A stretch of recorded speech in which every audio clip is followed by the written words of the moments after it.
but everything goes this way. Very, very, very, very important. This is directional tension. You have the rope pulled down. You like really pull it, okay? What's going to happen to the bell? So the rope gets pulled, the bell's going to do this. But the stabilization column is the link between complex 1 and complex 2. That seems to go against what I told you, right? The voice placement's supposed to be low. Here's the cool thing. Now, the sounds we cover in phase 1, it used to just be now it's ah, and h. And there's a reason for this. Every single thing in this course, everything that's in a particular order, is there for a reason. This is actually the linguistic equivalent, or the pronunciation equivalent, of musical scales. Now notice there's A, B, and C. This is important. Okay, so you try to say the word after your vowel is good. If it sounds great, perfect. Probably won't. So you can break it down further. You can go ni. Maybe the problem is the N to the E. Maybe the problem is the E to the D, because you fixed your E. You know your E is good. The last thing that I want to go over is the Earth and the Moon. Today we're going to update the mouth posture course. All the previous information that we've talked about in the course so far is still accurate and true. The way that I'm teaching it now is much more efficient and a little bit different than what I've outlined before. We are going to go over the course outline overview that I go through the course with my students with. We're not going to talk about every little tiny detail. There is a document that's going to be linked in the description called the House Framework document. I'm in the process of kind of updating and consolidating that because it's like 11 pages long, tons of information. And I want to make that a little bit easier to use, but I don't know when I'm going to get to that. So for now, you can check out that document if you want. And we're going to be talking about the biggest, most important pieces, as well as going over that course outline.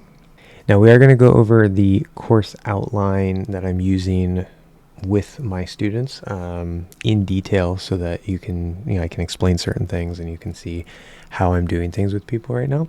But we're going to go through the new pieces first, and then that's going to be sort of towards the end because it's going to take me a minute to get through that, and I want to give you this new information first so that we can just have that, and then that's more of like a reference for you to work through using that information, right?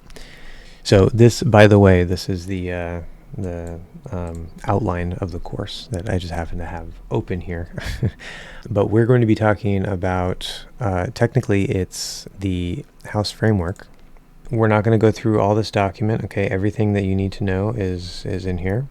We're going to be focusing on certain things like the complexes, okay? This first part of the House Framework is, number one, it's a checklist, but it's also a table of contents. You can click on any of them, go to the bookmark, and it'll tell you more information. Up here, I just tried to give you a couple little quick reminder details, but more information is listed and everything. And this document needs to be sort of condensed and updated and refined. Right now it's a little messy and it's 17 pages. There's a lot of information. Some of it you already have from previously in the course. This is like my big master document for the mouth posture. But what we're going to go into now is this, okay? Now this might look kind of familiar, kind of new. Basically, right, we had that old map that we were looking at in the previous posture videos. And I found just a random vocal tract map online that showed, some of these other details, because some of these pieces are going to be useful for us to point out. So I put my map over that map and I just sort of traced them. And so now we have a new combined map that's a little fancier, shows a little bit more detail. So we still have our center of gravity, we still have our hinge, we still have, our front tongue, middle tongue, back tongue, all that's still there. That's all the same. Again, we're going down and back. Okay, that's going to be extra important in a second. I have updated information on that. But, and then we have our fourth tooth, right? This is supposed to be the fourth tooth. It's approximate. It's still approximate, right? Because then you have for tooth 2, tooth 3. These are pretty big teeth. I know, it's approximate. Just go with it, right? I'm not an artist. The sides, of course, are lifted, like we talked about in previous posture videos. The sides of the middle, at least, are lifted. So that's implied, okay? This just shows the body here.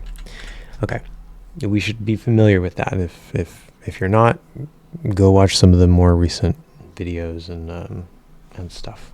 And I know it's a big mess. I'm eventually gonna like redo the course or make it like a guideline video of what to watch when. I don't know. We'll sort it out later. So we're gonna have 3 complexes. Okay, gonna be complex 1. That's gonna go through the middle here. Again, this is very approximate. It's very rough. Okay, we're gonna have complex 2, which is gonna go sort of through the back here. Okay, and then we're gonna have complex 3. Complex 3 is gonna be down there. You don't see it on this map. That's from the voice placement at the bottom of the throat down into the stomach and the breathing mechanics. That's one thing, and it does integrate up into complex 2. Now, complex 2 technically does include the soft palate as well, but I don't usually notice it as a major issue with a lot of people. So we may talk about it, may not talk about it in the class. It depends, but that's like a usually a more minor point in complex 2. Okay, so if we talk about complex 1, we're going to talk about that first. Now, there's some old information and some new information. And why is it called a complex? Well, because I'm taking multiple pieces, putting them together. Because there's lots and lots and lots of pieces, right? We have the front, we have the hinge, we have the middle, we have the center of gravity, we have the shape, right, in the middle, we have the back of the tongue, everything's supposed to be low and back, we have the top of the throat, and et cetera, et cetera. Okay, so all the pieces are there, but if we start making complexes and combining some of them into bigger pieces, it actually makes things easier to control and to work with. So again, there's a description for all the pieces in the house framework if you want to learn more about any individual thing. And some things we may not even mention here in terms of all the little pieces. The complex itself, for complex 1, there's going to be the middle of the tongue and there's going to be the seatbelt. Okay, and they're going to do the same thing. Now I have a new technique here. So what you're going to do is you're going to make sure that you have that 4th tooth first, but you're going to have a flat tongue. This is kind of like the dead tongue that we did in the original phase 0, but you don't have to do the dead tongue. In fact, I'd recommend you don't do the dead tongue. Just have it flat. Don't try to have a shape. Okay, you probably already have that in your native language. Just make sure that you're not pushed forward. Okay, we want to be lined up under the bump here. Okay, we want to be lined up at the start of the soft palate. We're lined up with our hinge. We're lined up with our center of gravity. By the way, this is roughly the 6th tooth that the center of gravity would be lined up at. On. Those are the 4 pillars of the house framework. You can go read more about that. But make sure you're lined up. Okay, so the right part of the tongue needs to be touching the 4th tooth. Provided you're doing that, you don't have to be low or anything yet, just a flat tongue touching the 4th tooth. Okay. Now, once you're doing that, step 1. So let's say this is your tongue. 4th tooth is here and here. Okay. You're going to push down in the middle while keeping contact with the 4th tooth. Just push down. You are going to have to relax some of your native tension. You are going to have to push down, okay, especially for this step. We will work on the relaxation element later. We'll mention that. But right now, you're just trying to push the middle down while keeping the sides up. That's all you're doing. You're making a basic, rough sort of dip shape. Step 2. This is new. This is important. This is going to blow some of your minds. Let's say this is the body that's now pushed down, right? So we push down, so this part here is going to be this part. Okay, so this is your middle body of your tongue. This is the side of your tongue, and this is the 4th tooth. Okay, you're going to take this part, this sort of wall of the side. Okay, not the part that's touching the tooth. That still has to touch the tooth. Not the body, that's already low. It's already pushed down. You're going to take this wall here. On both sides, you're going to let it widen and relax down. So it's going to open up like this. Now you have to stabilize it when you're doing other sounds, so there will be a little tension, but usually your language, you're going to hold the tongue up, you're going to hold the tongue in. There's going to be a certain narrowness. Previously in this course, I didn't mention much about the width of the tongue. I wasn't too aware of it. I didn't think that it was particularly important. I have since realized that I was very wrong, and it is actually a very important thing. So width is important. But we want to be low, we want to be wide. Okay, so now you get this sort of nice, good, wide, relaxed shape. Okay, the sides, again, they can't be too sharp. You're not trying to make like a square here. Just, right, let it open up, let it come down. But still touch the 4th tooth. very lightly. You don't have to be making solid contact. You're not way up here. Just very lightly. Okay. Keep it easy. Keep it relaxed. Now, sometimes I have people where I tell them for this middle part, the middle body, I tell them to really exaggerate, really push, push, push, push, push, and it helps them. Okay. Because they don't have the full range of the muscle yet. But often that can be avoided if you do the second part correctly. The second part is the seatbelt. Now, there's a seatbelt down here for your organs. There's also a seatbelt under here. Okay, and this is in linguistic literature. They call this the seatbelt. Well, number one, to make sure that your tongue doesn't fall through your jaw. Okay, basic physiological thing. Kind of important to keep your tongue in your mouth. But secondly, there's a muscle here. And many languages use this muscle to actually push the middle of the tongue up to hold it up. Okay, we don't want to do that. That's bad. So you need to relax the seatbelt. You need to let it come down. Actively pushing it down to some degree can be useful, can help, but it is possible to overdo it. If you if your voice starts sounding weird, you're doing something wrong. It shouldn't be tight, shouldn't be tense, shouldn't be pushing too hard, but it does need to come down. Okay, mostly your language probably holds upward tension here that you don't feel, probably feels relaxed. You need to let that go. Okay, and then you want to hold it low, keep it stable. But it's mostly relaxing your upward. Here, along the sides of the seatbelt, okay, that connect to the jawbone here, just like the tongue did this in the middle, the seatbelt needs to do the same thing. So you're going to feel it come down, wide, relax, let it open up. Let it come wide, nice and open, okay? Now, if you do this and you place the sound on the back middle, or even maybe a little bit towards the middle, that can also work. This by itself, usually there's still a problem with complex 2 and you'll have a little quality issue. But this by itself usually helps people find the sound pretty easily, pretty quickly, and start to have some pretty good quality as well. Okay, this is the first big piece that you want to build, complex 1. Okay, is it going to be perfect? Maybe not. Doesn't have to be perfect right now, that's okay. And is it going to be perfect in the whole posture? No, because there's still complex 2 and then maybe a little with complex 3. This is where you start. What about complex 2? Complex 2 is back part. I call this the bell. Why do I call it a bell? Well, it's interesting. It's not a perfect metaphor or image, but imagine an old church tower. There's a big bell at the top. There's a rope tied to the bell. You pull the rope, the bell swings, and it rings. We don't care about the inside of the bell. That doesn't matter. We're just picturing a bell with a rope. If I tie a rope right here, say to the top of the bell, okay, and let's say I pull that rope down, okay, so the rope's hanging here. If you have the rope pulled down, you really pull it, okay, what's going to happen to the bell? So the rope gets pulled, the bell's going to do this, right? The top's going to go this way, the bottom's going to go this way. We know that in American English in our posture settings, we want the tongue to go down and back. So the back of the tongue is going to come down and back, right? The throat, which I don't remember if I mentioned this in any of the videos, this might be a relatively newer thing. It's been in the course for a while, but I haven't made videos in a while. The throat, especially the top of the throat, needs to go low, or needs to come down and forward. Okay, everything also gets wide. We'll come back to that, but it comes down and forward. So the top goes this way, the bottom goes this way. Now you have this nice, good open space. Right? The back is not going to block the throat if you do it right, particularly because, again, everything is going to be wide. Okay, everything is going to be wide.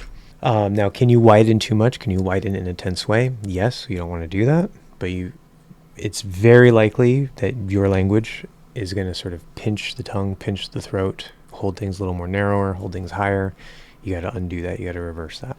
But that's the basic image for complex 2. Okay, the bell swings this way when you pull the rope down. Now, what happens if the bell swings the other way? The rope gets pulled up. Well, now your voice placement is up here. Okay, because remember, pull the rope down. We're pulling the voice placement down here. We're pulling. You can even pull it into the stomach with the breath, how we breathe, right? As we breathe in, stomach expands, rope gets pulled, everything gets put into place.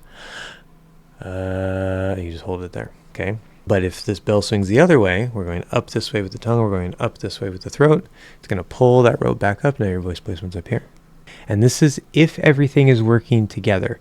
Unfortunately, it's not like, oh, I made this change, so now this happened. It doesn't work that way, unfortunately. You can control these pieces independently or semi-independently. Just because you do this doesn't mean that your throat's going to be open. In fact, that's one of the biggest common problems is you can get your tongue sort of lower and back, but your throat is still high and tight and closed.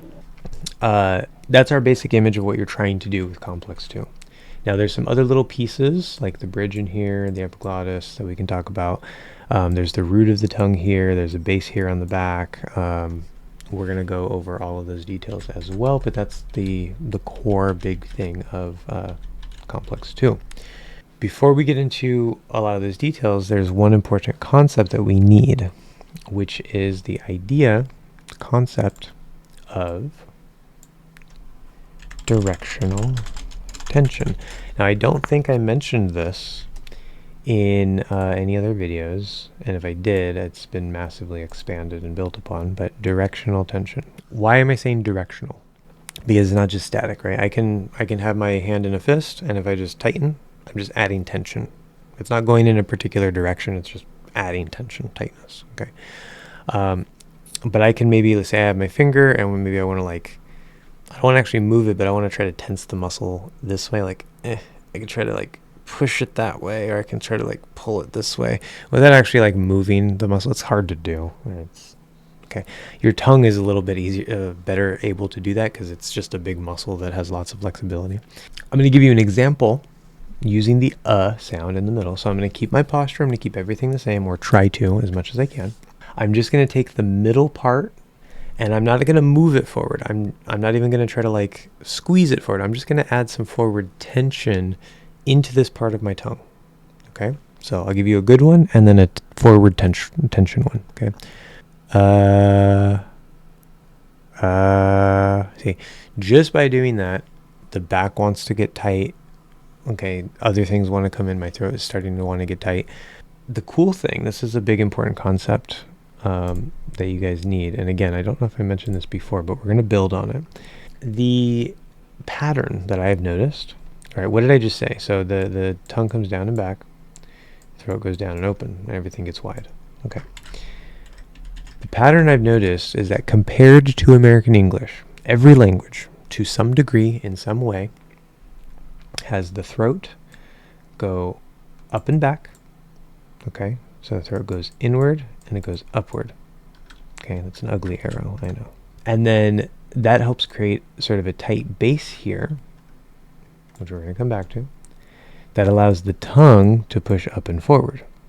Okay, it's not just on the back, it's through the whole thing. So then the tongue will go this way and also this way. Okay. In addition to that, the throat tends to be sort of tight and narrow, and the tongue will also perhaps to some degree have some sort of narrowness or pinching inward. Now, obviously not all other languages sound the same, so the exact degree, the exact formulation of these muscles, the exact et cetera, is going to vary from language to language. There's also different centers of gravity.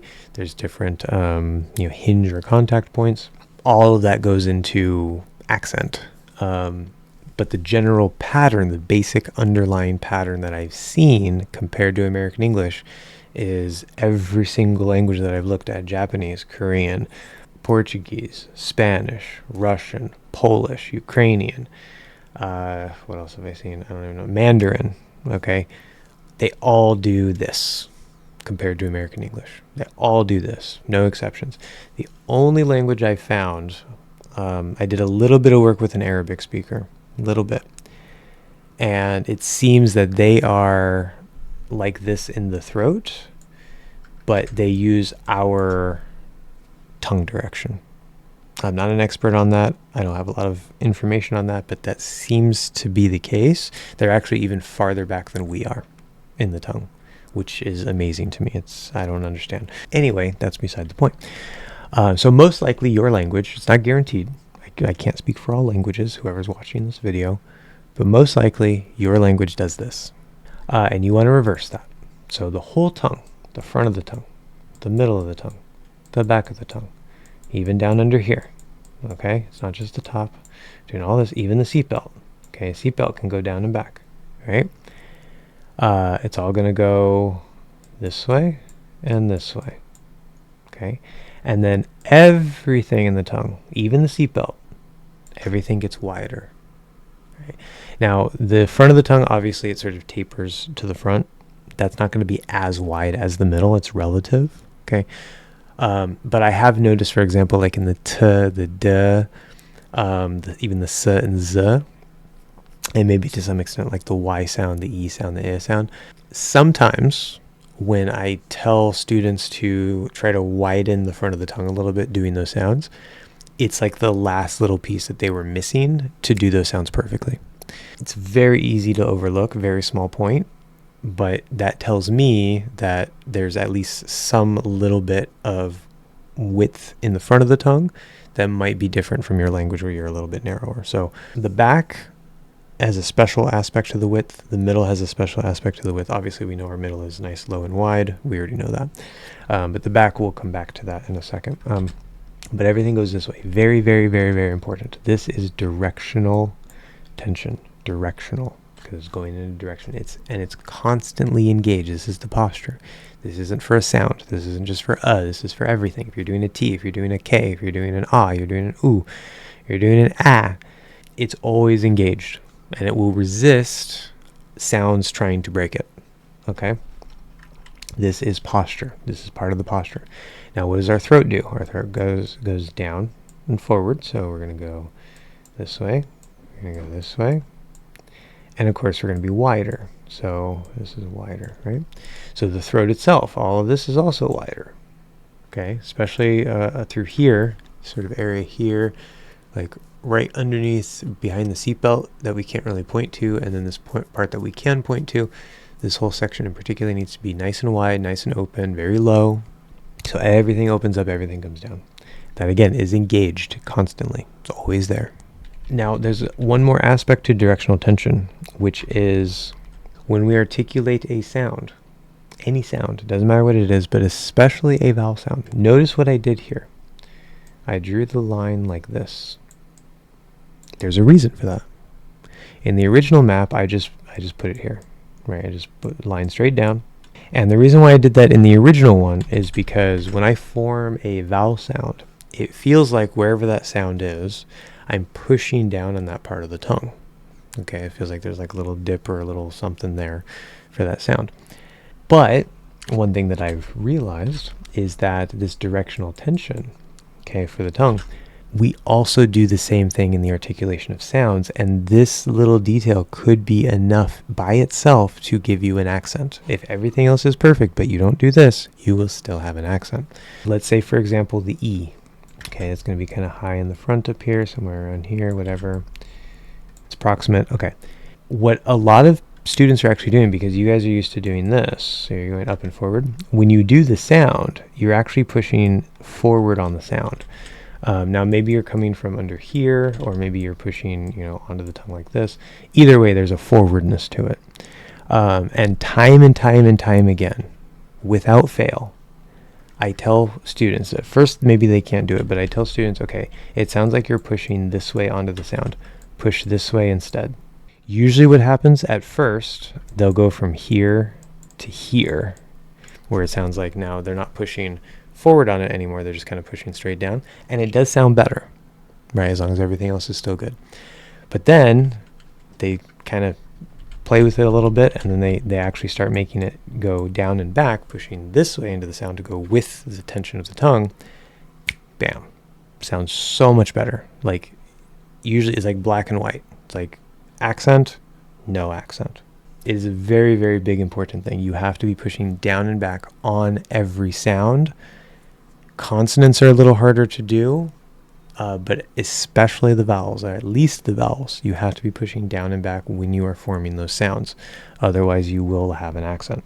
There's one more detail here. I forgot to mention this in the middle, but it goes with the directional tension, so that's fine. The sides that are touching the teeth, again, fourth tooth is required. And you don't necessarily always have to be touching, but you have to be around it. You have to be lined up with it at all times. But you can also be touching the 5th tooth. You could be touching the 6th tooth. That's fine. It's not a problem. But the sides along the teeth. Okay, so not the wall here, but the actual part that's touching the teeth. What a lot of languages do, they'll also have up and forward tension there. Okay, and you have to remove that as well. The whole tongue, front, middle, back, you're going this way. You're going down and back. You're making it wide. Then the sides that are along the teeth, that also cannot push forward or upward. You have to relax that down, maybe tense it back a little bit. Let it be engaged with the rest of the tongue. Your center of gravity, you're going down and back, like you're putting a finger right through here. Okay.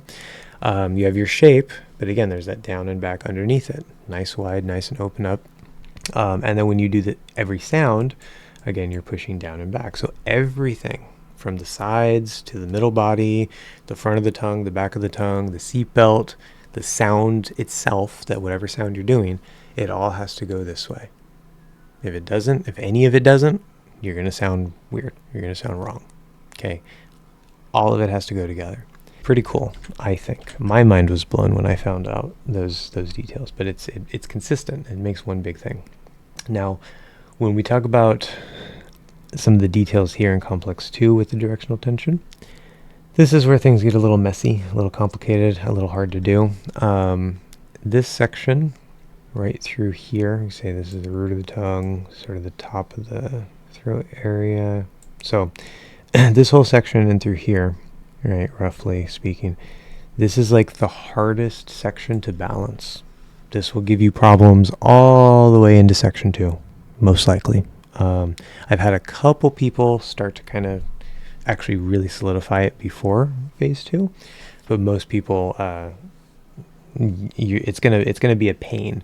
And part of the reason why is because, again, as I said, when you do like an F or a V or a P, you do a lip sound, it's going to want to engage your native posture. So even just using your lips to say F or P is going to want to add tension here that goes this way and this way. And it's very easy to trigger the wrong balance. Now, more importantly, right, we know that the tongue is going this way and the throat's going this way. So there has to be a point somewhere in here where that tension shifts. And if you don't get that right tension shift, a common problem is, like, say maybe you're pushing down and open and you're wide through most of the top of the throat, but say like right here, maybe you're pushing just a little bit this way, or you're just a little bit tight in here like you might usually be in your native language. That will be enough, even if the whole tongue is doing this. That will be enough to create a ripple effect through your center of gravity, through your middle shape, through your back, and we will hear an accent. It's a pain. I know, it sucks, but you got to balance it. You got to figure it out. Now, there's this bridge here. What is the bridge? The bridge, I call it the bridge. I don't know if this is identified as a piece in the literature. It's something that I discovered. But I call it the bridge because it connects the seatbelt to the top of the throat. You want to push this forward, and you want to push it downward. Okay, so we're going down and forward. But there's a special detail with the bridge. What were we just talking about with balancing things here?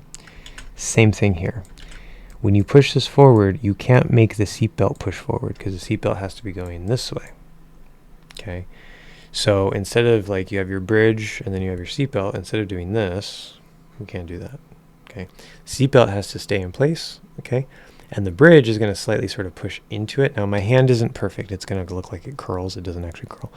But the bridge, when it comes down and forward, it's going to sort of push a little into the seatbelt, but the seatbelt is going to stay where it is. You have to have the right sort of, and that will help stabilize. If you get the right engagement there between the two pieces, it'll stabilize it. Okay. That also, little bonus point for some sound articulation, when you're doing a high sound, especially a TDN, a KGNG, okay, even to some extent the Y, the E, the I, maybe the W, the U, okay, these really high sounds. What your language is used to doing, or you're used to doing in your language, is, again, you already have this tension going this way. And so let's say you want to get up to a T. You're probably going to use this base here to push all the way up through here to support the front, because you don't have a hinge here, right? You probably have some sort of contact point somewhere, but you're not using the hinge. We have the hinge. We use the hinge, right? And so this provides support for you to sort of like push through and help lift the front of the tongue. You also have more tension here on the back, which also helps to solidify and push that tongue up and forward. So you're kind of operating the front of the tongue from the back, okay, the bottom back and top back. And we don't want to do that. Okay, what we're going to do instead is we're going to switch this, because remember, our tension goes this way. So instead of trying to, like, we're down here in the root and we're trying to reach forward to do the like the T, get the front of the tongue up there, what we're doing instead is, as that front lifts, we're actually going to pull down and back. So it's like we're sort of like leaning into the root and then trying to push it that way. Okay, and that will help stabilize your posture here. And again, you don't have to push from here, so you can let that throat stay low and open and separate. Okay, but when you do that, for again any of these high sounds, front or back, you'll probably feel right through here, sort of that connection point between the seatbelt and the bridge.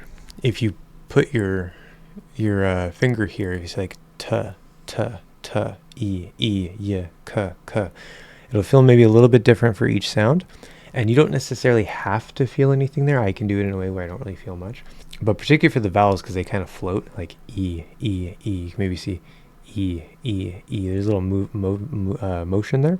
That's, again, because I'm pushing down into this area to help stabilize things.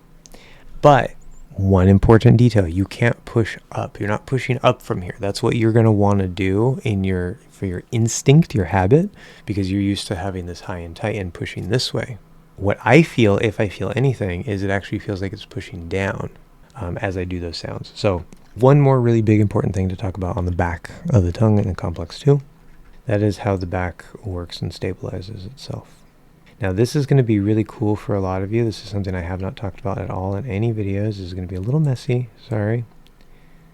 Just trying to trace the tongue there. I'm not very good at that because my mouse doesn't like to be nice and easy moving. Okay, but we get the idea. So you're going to take this here. Now this is the middle of the back. Why did I leave this part out? Okay. And it might be a little bit more. You can maybe go down like to there or so, whatever. One thing that I've realized, again, there's wiggle room. But what I've realized is, number one, every single sound that is formed on the back of the tongue in American English uses the middle of the back. Now it's going to be contrary to some things I told you before. Just hold that thought. But it uses the middle of the back. Not this, okay? Especially not this part, the back of the back. One of the very first common issues that I had working with people in this course, when they would say go up for like the K sound, they would be taking this whole part and doing this with it. So they'd be like that, like ka, ka. Can't do that, okay? You're just using the middle of the back. If you're doing an ah, that the back might be a little bit lower, a little bit higher compared to where it is in there's a little range for it.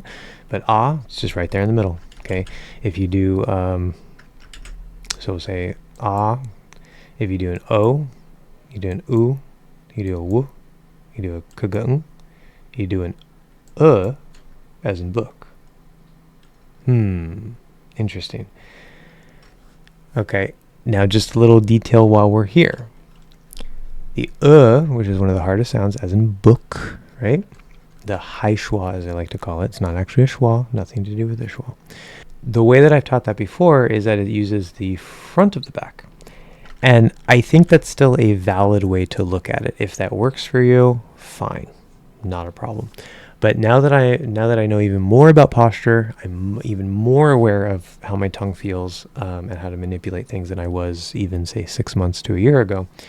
I realized, because remember, I always describe the as in book. It's like the center of gravity. It's sort of like trying to push up here, and then the back is trying to squeeze here, and you get this sort of pinch, right? And the sound is like right there. Well, what I realized is that this needs to stay in place. This needs to stay in place. And what we're actually doing is we're taking this, we are lifting it like we would for O or OO, but then we're actually kind of tensing it forward while keeping the back here down and back. You have to keep this stable. You can't push it from here. Very important. But we're using the middle of the back there, raising it, squeezing it forward, sort of. So basically we're kind of taking the front of the back right here, and we're squeezing it between the middle back and the center of gravity. So in effect, it's like it's placed on the front of the back of the tongue. So I technically wasn't wrong before. That's how it feels to me. That's how I would describe it. Describing it that way, I get even better results usually with people than the old way that I used to teach it. At the end of the day, whatever works, I don't care. You don't have to do it the way I tell you to, as long as you sound good. That's where all the sounds are formed. But what about the rest of it? Right? So we have this part, we have this part, we have all the way down here, we have all of this, all the rest of the back of the tongue. What is going on with all of this? So I'm just going to use this colored in one that I've already pre-made for my lessons. We have a couple sections. So section, so what we just talked about here, these red dots, this is the middle of the back. This is where we place all the sounds. Okay. Section 1, the green part, that's the middle of the back that we use. Okay, so we don't even use the whole tongue to push up. Again, you can probably use maybe a little bit more here. Okay, but you're using this part of the muscle to push that part up to do those sounds. Okay, that's fine. The orange part. This orange part is insanely important. Insanely important. Remember, the whole tongue is down and back, so that includes the back, and particularly the back of the back right here. This area right in here. Okay, especially the top area. You can sort of feel like maybe it's like right here, sort of. Okay, you're pushing down and back, but you're also making it wide. You need to create a wide base at the top of the throat, right in here, using the top of the back of the tongue. Down, back, wide. This creates sort of an anchor in the back that will help to further stabilize the front so that you can use it independently without having to be tensed forward to support it. And it will also help to stabilize the area in the throat below it. Okay, number 3 here, this is the root. Now technically the exact root is just this part here that links into the throat, but we can, this exact line between these two, it doesn't necessarily matter. We can maybe make it a gray zone, whatever. Okay, but the root is going to be down in the sort of the bottom half of the back of the tongue. This is important because, again, it's down and back, just like everything else. We're going this way. I already used all my colors. Okay, down and back. Now, this actually, compared to your language, again, remember, your language is going to be kind of tight here. The throat goes this way, it gets tight, the throat or the tongue goes this way, and the root, it becomes like a hard board for the tongue to push off of. We don't want that. We want to let this relax and fall down into the throat so that the root can come down, it can expand, it can relax. Okay, but you have to widen it, and you're not going to block the throat, because again, the throat is also getting wide. If you don't widen the throat, yes, you will block your throat, but everything gets wide.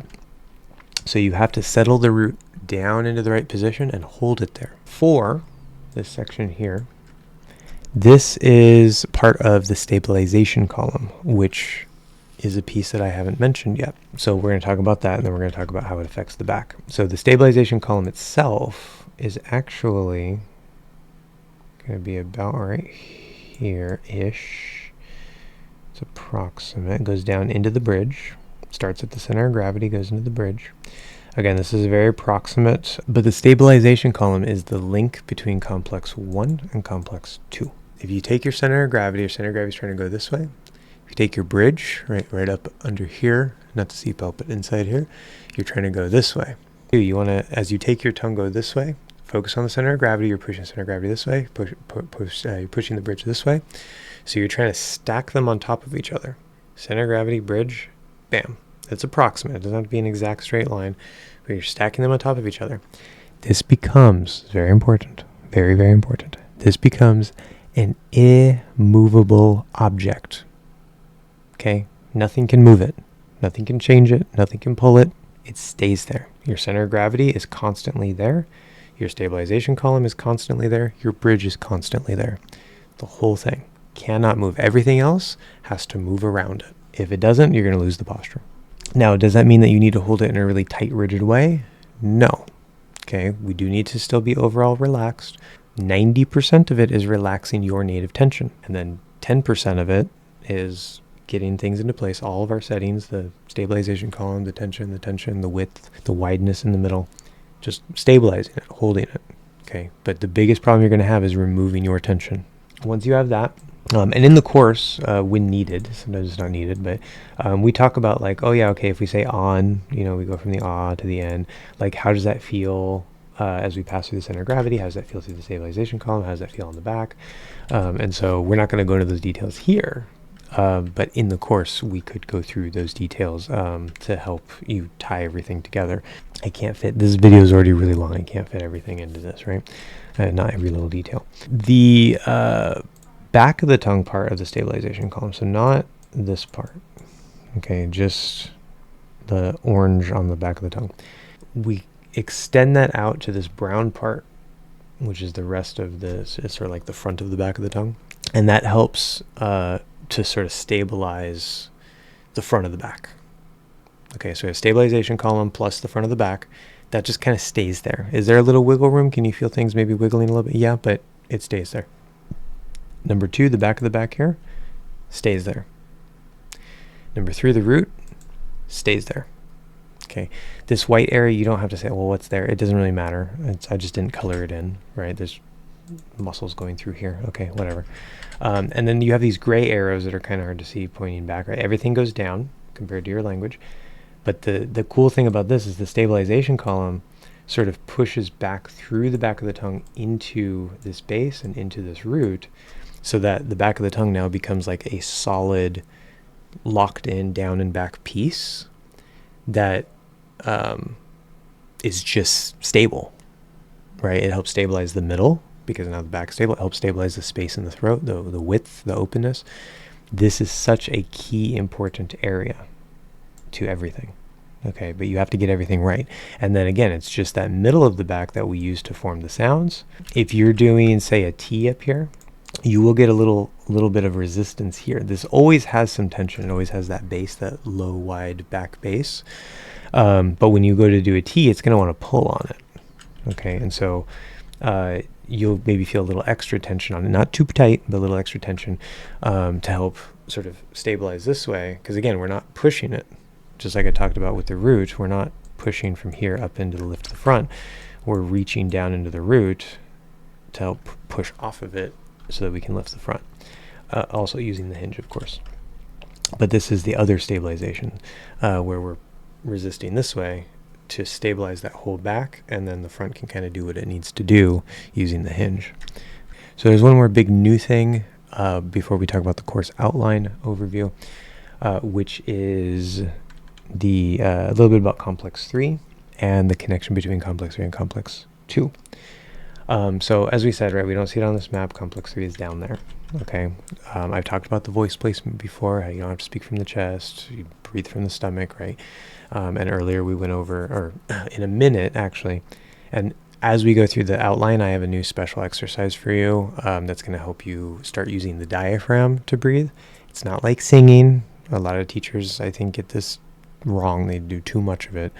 But we'll talk about that a little later to give you new information there. There's not a whole lot new in complex 3. It's just now it's a complex between here and the stomach. Okay. What I will say right now is that when you use the diaphragm correctly, when you breathe correctly, it does help to get the voice concentration down where it needs to be.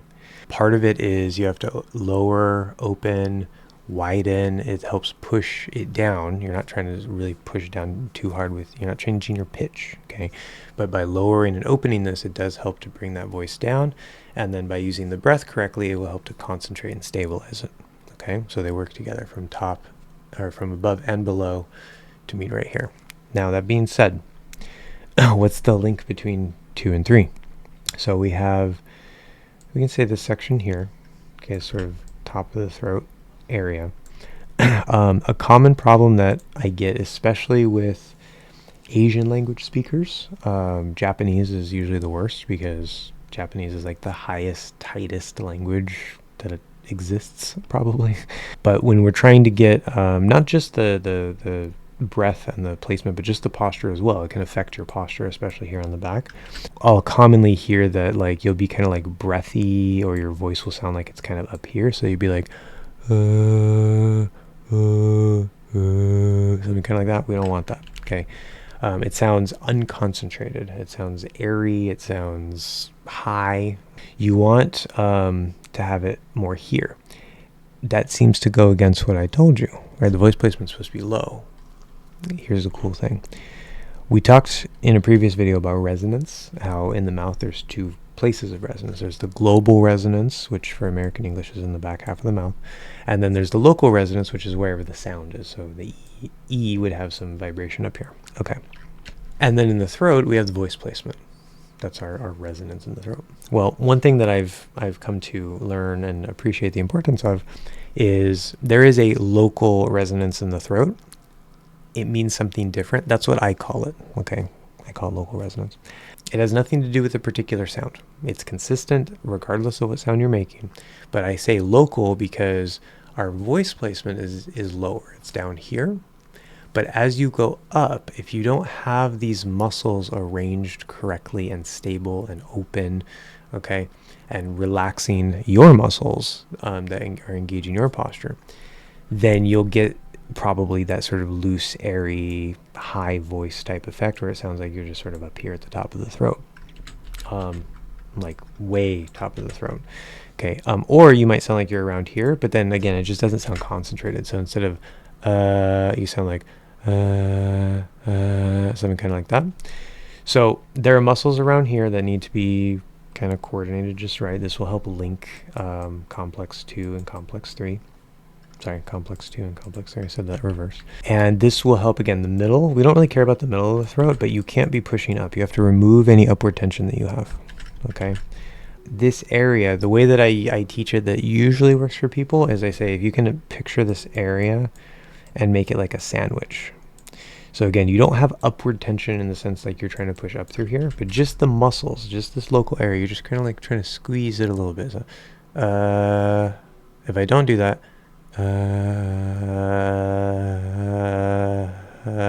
okay, it helps to concentrate the voice. Sometimes that works for people, sometimes it doesn't. Again, this whole section here with the top of the throat going into the back of the tongue, like really we can say this, like all of complex 2 basically, but especially the top of the throat and especially the root area. It's such a difficult part to remove your tension, add the right tension, stabilize everything, but you can do it. Okay, so now we're going to look at the course outline overview, and so that we can lay everything out and you can try to follow the course the way that I teach it to my students. And of course, you can always join me in classes and we'll go over it there. All right, so I have this zoomed in for you guys so you can see it a little bit better. I know I'm probably down here at the bottom of the screen. Hopefully I'm not blocking too much of the text here. But we have intro/phase 0. Now, for those of you who are familiar with the course, phase 0 is kind of a pain. It is still recommended. It's very, very useful to go through. But what I do now in my classes, very first thing I do is we check the sound. Okay, we see the center of gravity, schwa sound. Then we do phase 0, but it's simplified and expanded. So what that means, instead of having to go through every little direction with all the parts of the tongue and the throat and all this stuff, which is still recommended and good. Okay, if you want to, you should. It is very beneficial to go through that and to try to really control those pieces. But now it's very basic front, middle, back divisions as usual. But we're focused more on just feeling and starting to manipulate them, sort of becoming aware, getting a little bit of control, rather than trying to master all 4 directions. Instead, if you're working with me and I notice that, hey, you have a problem getting the back of the tongue up, by itself without dragging everything else with it, then we'll go in and we'll do that particular part of the tongue in that particular direction to help give you more control. So I use the full phase 0 more as a targeted tool, and I found that it is much more useful and efficient that way. Not as powerful, but it's not actually as necessary to do the full phase 0. However, I do add in key points / sounds to build sound placement and articulation awareness. So again, this is still awareness. We're doing your native t, k, e, u, and whatever your a sound is, like ah or something. Some languages have more than one. We have like ah and ah. Those are like our 2 a sounds. But if you were just starting, then in order to start becoming aware of like, okay, when I form the t sound, what do I do? What part of my tongue do I use? What touches or doesn't touch? Like, how does it feel to form that sound? And because it's just your native language, you don't have to worry about doing it right. You're just becoming aware. You're like, okay, yeah, I do have the control to do this. And then when we get into the details of the English version of those sounds or new sounds that aren't in your language, you'll have this you'll have a better feeling for things. You'll have a better awareness of things. You'll also better be able to kind of like have a conceptual map in your head of like, okay, my T is here, the English T is here, my E is here, the English E is here, right? This one feels this way, this one feels that way, as we go and we learn all those details over time. And then also this one is optional. It is very useful, but it's also hard to do. There's still not a lot of research on posture out there, especially for certain languages. But if you can identify your native hinge and center of gravity, that's COG, cog, center of gravity, that will help a lot. Now I put hinge here because in English it's called the hinge. That's what one of the early mouth posture researchers called it. So for English it's the hinge. But it is theorized in the literature that there is some sort of universal contact point, not like the same contact point, but that the brain uses some sort of contact between the tongue and the teeth. Could be top, could be bottom, could be forward, could be back. It depends on your language. I don't know. There does seem to be some truth to that based on my experience. We tend to get through this in the first lesson. Okay, we check your again. Then we do overview of mouth posture pieces. So we're going to get into that in a second. Introduction to the house framework. Complex 1, complex 2. These are some new things we're going to be talking about. They're going to be very interesting for you guys, I think. Final check. I'm still trying to streamline certain things, and I'm always trying to optimize the course. And because of that, you see all of these notes and details, and there's a lot. I need to I need to update the document, and if I get a new idea or I realize a new thing, not necessarily about the posture, but just like some technique or some like separate front sounds from jaw closure. That's a common problem. Then I put them here, so you can ignore this part. There's still more notes here. Okay, there's going to be notes throughout this document. It's a living document, but for the most part, the course is very stable right now. It is getting results for people. There's just, again, always updates and stuff that I'm trying to add to make it even better. But we go into phase 1. Now, we finished the house framework, throat and voice placement. Okay, the exact way that I'm doing this kind of varies a little bit. This is also evolving, but you can do it in this order. Now, the sounds we cover in phase 1, it used to just be now it's ah, and h. And there's a reason for this. Every single thing in this course, everything that's in a particular order, is there for a reason. Okay, there's been a lot of testing. There's been a lot of results that I've gotten from what's better to do here, what's better to do there. And so the ah and the h are now in the or the phase 1 with the We learn how to do the we try to work on that. We learn how to do the ah. Of course, that's the cot merger. That's what I teach you. If you don't want to do the cot merger, you got to figure it out. This is again where we use parts of the full phase 0 if needed. Okay, we might have to do it on the ah, might have to do it on the Usually it's not so needed. Maybe a little bit middle down. It's useful. Versus ah. Okay, so this is a special exercise. You go ah. This is usually the first big sort of problem, because what I've experienced is a lot of people, when they first start trying to get they will either end up doing and or they'll end up between them a lot. It's a very, very common problem where you end up like right between them. So is here, is here, and you end up like right here in between them.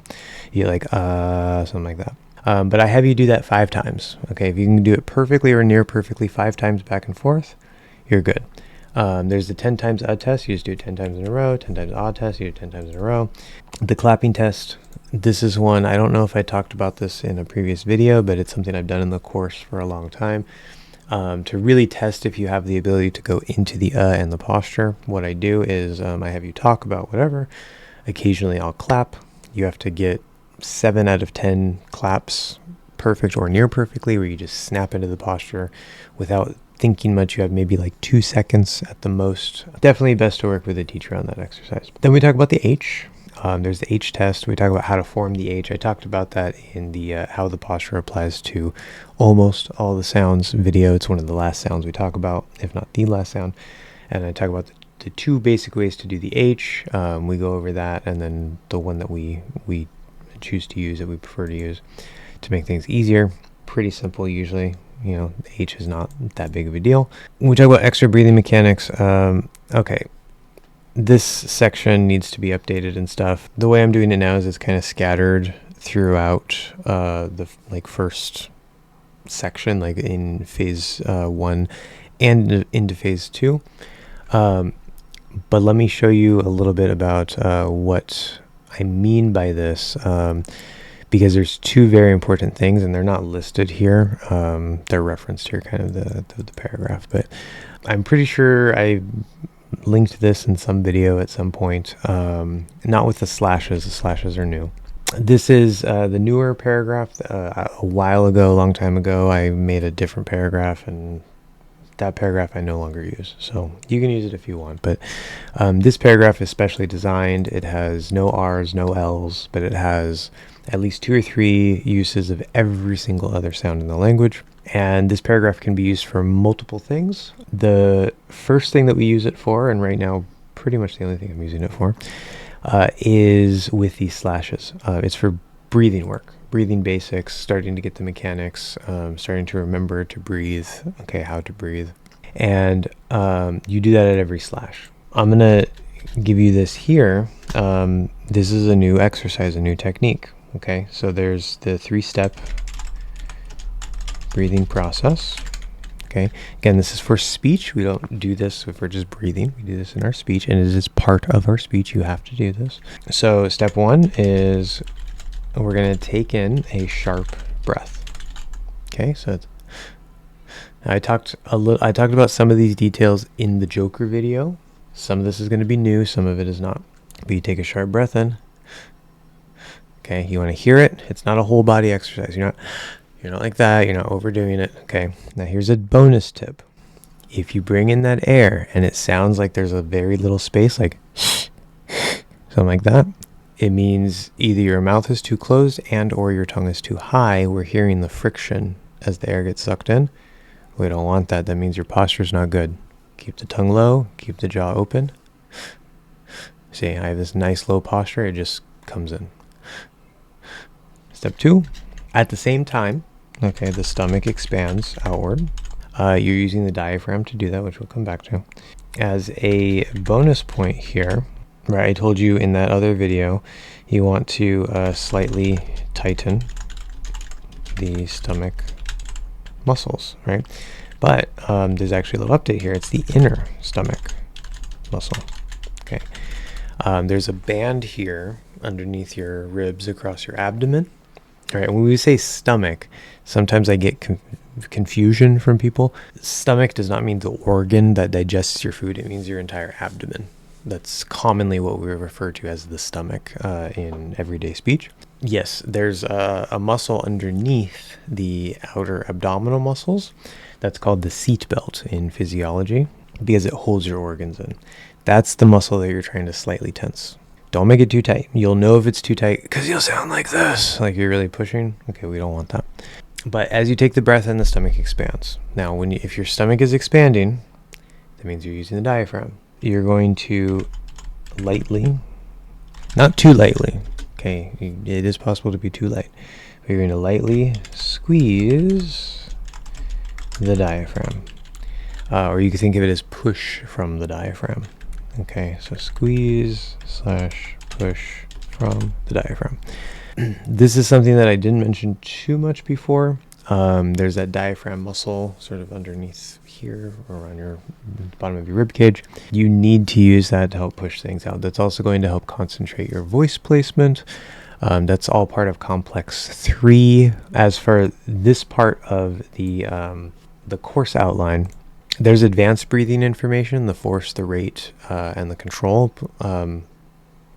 You can find information about that in the House framework, and you can apply it to this paragraph. But the first basic exercise we do with this paragraph is you follow this 3-step process every time you see the slashes. So you go, at 5 in the evening, I saw a young man and a young woman walking down this path. They both had a few things on. White pants, pink jackets, etc., etc., etc. And you get to the slash, you do it again. So it's a reminder. These slashes are not objective. You don't have to breathe at these points. In fact, I, as a native, on a normal breath, I can get at least halfway to 2/3 of the way through this. If I take a big breath, I can get all the way through the paragraph in one breath. You don't have to do that. It's a good test if you want to really push yourself and work on your endurance or stamina, breath control. It's just a reminder, okay? And usually as people start getting better at using more force, using the diaphragm better, they'll actually run out of breath before the next slash, and they have to kind of get used to it and figure out how to pace the rate of the breath flow. That's where we sort of get started with the breath control, basic breathing, starting to apply it. When you're doing that, you don't have to do all these sounds correctly. It doesn't matter if you have an accent. You're just focused on the breathing, okay? You can use this later for sound work if you want, but that's not the focus right now. Then past conditions, blah, blah, blah. Okay, I'll let you check that. This might be updated. I haven't updated the document in a while because I kind of have a lot of it in my head. Phase 2. Now, Phase 2 has also been updated and optimized in a few important ways. So we have Section 1 of Phase 2. Okay, and we'll go over all this, but we have Section 2 of Phase 2. And then we have Section 3 of Phase 2. Now, this part, I have most of it up here in my head. I have a couple students who are about to start this section. They're this close. Okay, I have a few people almost done with the course. It's amazing and magical and fantastic, and they're starting to sound really, really great. But I just don't have all the details written here, so this will be updated a little bit later. Section 1. Okay, what are the sounds? Now notice there's A, B, and C. This is important. The total sounds that we're doing t, d, n, s, z, k, g, n. Okay, we're doing E, I, A, and Y, the Y sound. And then we're doing A and I. Now, as I said before, there is a reason. This is not random. I didn't just pick random sounds to be like, all right, let's just put these sounds together. And no, there's a very, very, very, well, multiple reasons, but there is a very, very, very big specific reason why not only are these the sounds in Section 1, but that they're divided into these groups in this order. First, we try to get the t done in the English way with the right quality. Okay, can you articulate it right? We're not touching the teeth. We're not going to go over all the details of how to make the sounds in this video because I've talked about that before in other videos. You don't have to get it 100% perfect. One thing that I've noticed about the progress of this course, this even includes your okay, is the core of Phase 1. It's the core of everything, core of the basic posture. You will likely not have an absolutely perfect consistently, like just being able to do it with, without having to like focus on it or, really try to control it or whatever. Your will still kind of not be 100% perfect and consistent, at least until about halfway through Section 1, if not all the way into Section 2. That's not uncommon. You do not want to go through this course thinking I have to fully master this before I move to the next phase or next section. No, that is, you're going to get stuck. You're never going to finish the course. Okay. And it also doesn't work best that way, because as we start combining more and more things, and attacking things from different angles, adding new sounds, that further helps you to improve the center of gravity and the as well as stabilizing the posture details. So it all sort of comes together over time as you get further and further into the course. That being said, again, you do have to be good enough. You You can't just say like, oh, okay, well, my T is like T or something. It's like on the teeth, it's very bless, it's flat. No, you got to get the T good enough. You got to get the good enough. It has to be like 90%. And how can you tell? Honestly, it's best to just work with me. I'm not trying to say, hey, you have to sign up and work with me. I'm always trying to give you guys the tools you need to do this by yourself or just get some feedback from a native. But obviously, my ears are optimized for this. This is what I teach every day. So if you want to get feedback from me, you want to go through the course, you can come and on italki, there's a link in the description, and we can go through that. Now, usually what we do here is we'll do the t and just the sounds. And then I'll say, okay, I want you to combine those with the okay? And we're doing two ways. So we have T-U-H, and then we have, don't worry, we're going to go over all this stuff. Just follow along with me right now. And then we do the reverse, ut, okay? And usually the reverse is harder. Sometimes it's easier for people to do this way, but usually this one is the harder one. And you do it slowly. There are reference recordings for all this stuff. There's a link in the description for the reference folder that has all the recordings for the course. Pretty much everything for the course is already in there. When we do the T, okay, so say you do t, okay, your t is sounding okay. Let's do it. Okay. And I listen and I hear, I try to hear like, okay, is your T okay? Is your transition okay? Is your end sound okay? Are you doing like ta or ta or ta or something like that? We don't want that. We get into the okay. We talk about what it feels like to, like when you're in the T, how do you stabilize the posture, etc., etc. We use the complexes to help us with that. What it feels like to have the tension shift. We talk about the earth and the moon, okay, and how the tension shifts.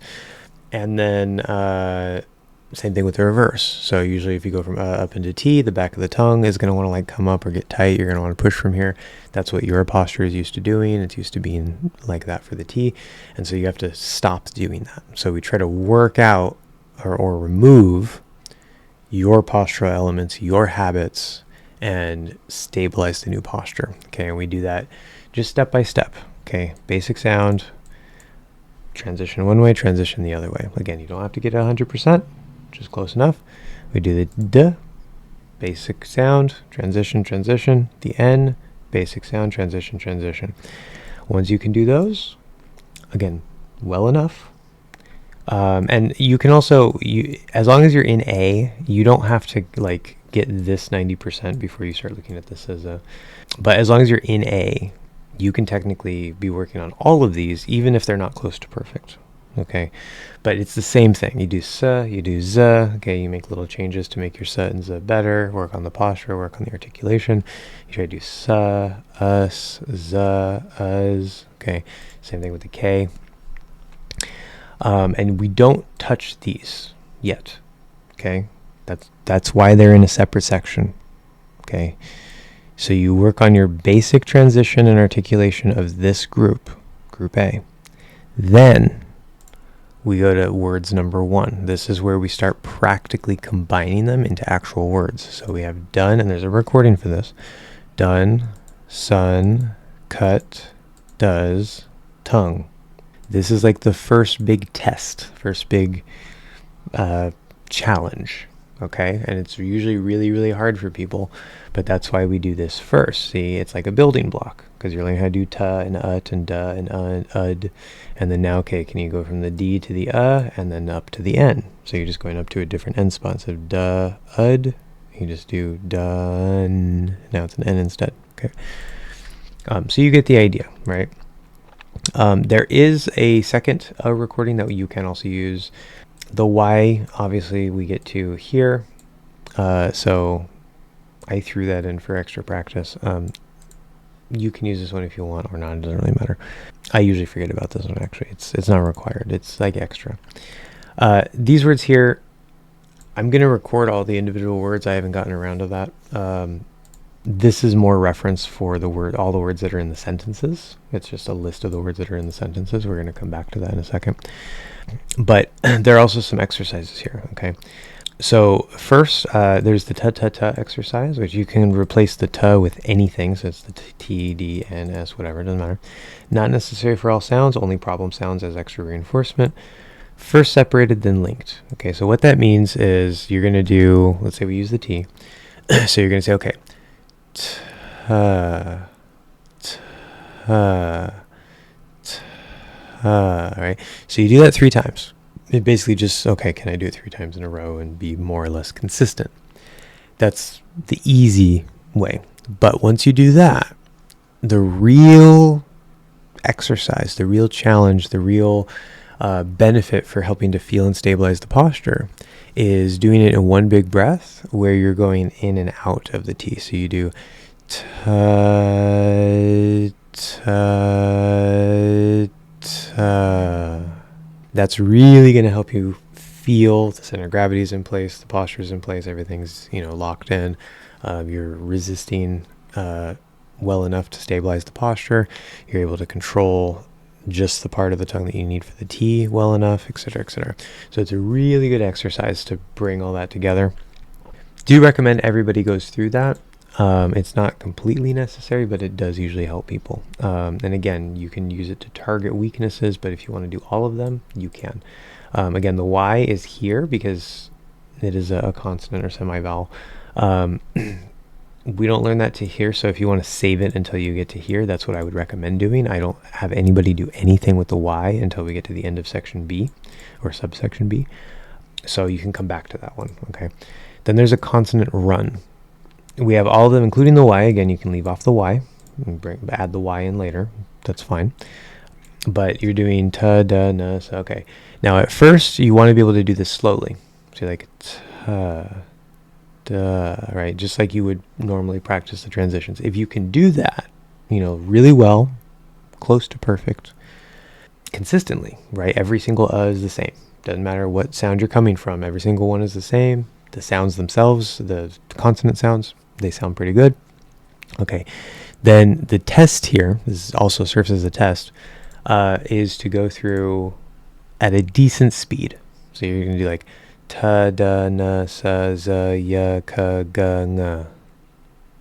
If you can do that accurately, consistently, everything sounds perfect or near perfect, you're good. You have command over these sounds, over these basic combinations with the and you have a good base. Okay, that's one of the first big things that we kind of try to work towards.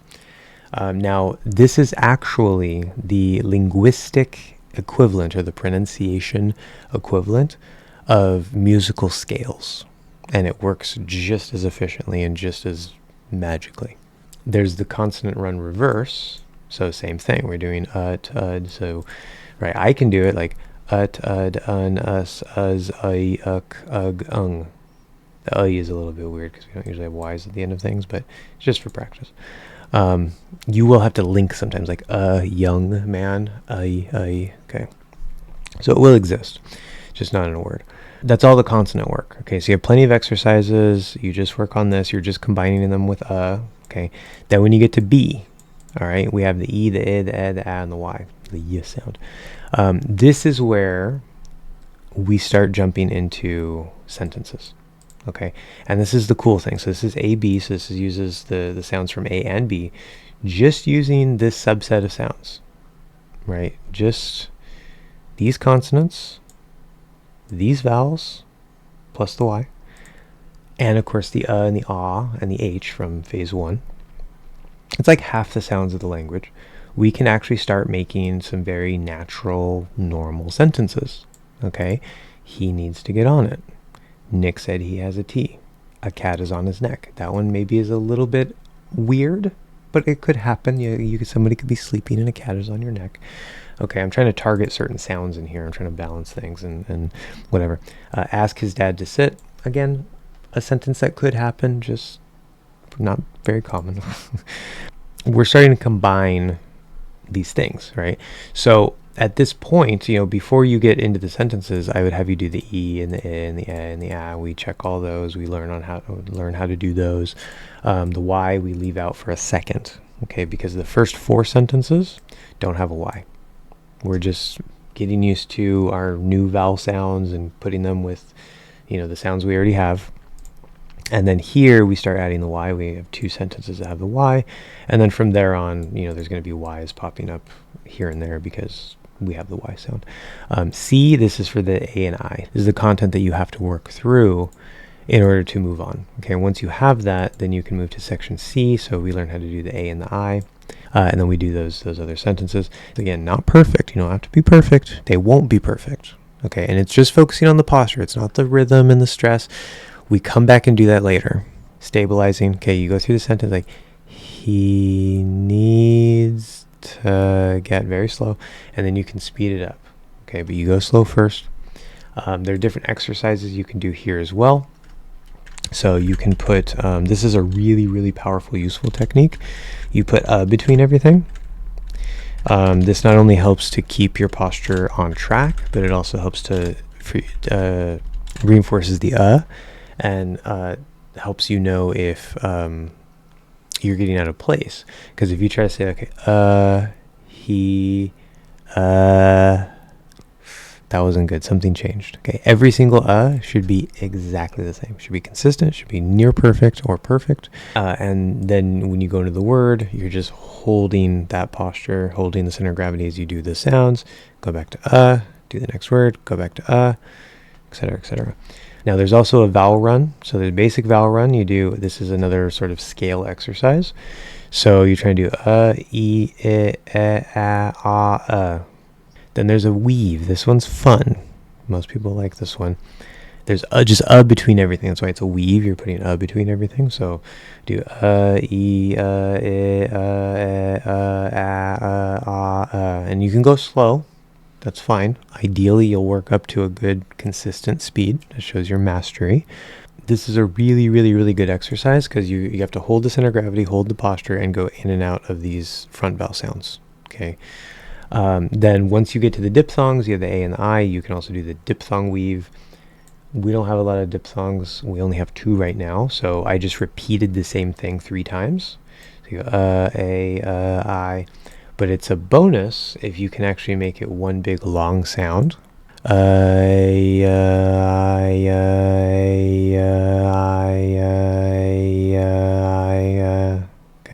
then, oh yeah, similarly to the ta-ta-ta, you can also do like ta. That's another variation to. So lots of uhs, lots of stabilizing posture. Okay, that was an extra little note related to the consonants. But now there's more paragraph work that we can do. We continue working on the breath, etc., etc. Okay, it all kind of gets woven in. Speed changes. Okay, these are speed change notes. So they're just kind of like some things to do. Once we get to section 2, we start doing 2 things. First thing is, of course, we have the new thing. So we're repeating the same process, but with the rest of the sounds, except for the R and the L. So we have we have shj, chj, w, and then the ow, oi. Okay.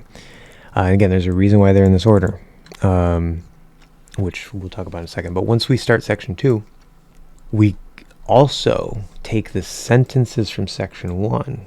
We start trying to speed them up a little bit. We start trying to analyze the stress and the linking and the basic intonation. We don't do advanced intonation, but basic intonation patterns. And usually I check those with you. I give them to you for homework. We check them. And then we try to not only practice that level, but we integrate that with the posture. So can you hold the posture and have the right stress? Can you hold the posture and have a good flow? All right. So then you're basically mastering these sentences all the way up and down the chain. Okay, from intonation all the way down to posture. Why the order of the sounds? Okay, this little side note. What do we notice here in this first group?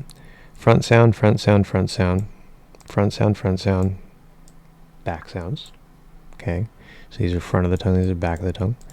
Front sound, front sound, front sound, front sound, front sound, front sound, mostly front sound. The start of I is kind of like on the line. It's like the front middle, still sort of in the front area. Okay, so, and then previously, right, we had the which is in the middle. That's just our special basic posture sound. Ah in the back. H is wherever the vowel is, but is also in the back. So we have in the back. We have in the back. But everything else that we see until section 2 of phase 2 is front.